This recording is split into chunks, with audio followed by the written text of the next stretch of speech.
सावन माह के आखिरी सोमवार को प्रातःकाल से ही मूसलाधार बारिश का शिदम जारी हो गया है। वैसे तो 3-4 दिनों से रुक रुक कर बारिश के चलते गरीबों के आशियाने, कच्चे मकानों की छतें और दीवारें ध्वस्त होती नजर आ रही हैं। ऐसा ही एक और नज़ारा घाटमपुर कस्बे के मोहल्ला कटरा पश्चिमी वार्ड नंबर 21 में सोमवार की दोपहर को सामने आया, जहां 2-3 दिनों से रुक रुक कर हो रही बारिश, किंतु सोमवार को प्रातःकाल से ही मूसलाधार बारिश के चलते एक गरीब का आशियाना ध्वस्त हो गया।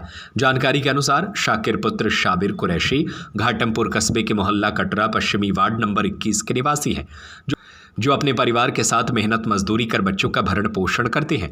सोमवार की दोपहर मूसलाधार बारिश के चलते उसके कच्चे मकान की दीवारें और छत ध्वस्त हो गई। मकान गिरने से गरीब का गृहस्थी का सामान भी दब गया, जिससे एक गरीब का परिवार बिना छत के हो गया है। सिर छुपाने तक की जगह नहीं बची है।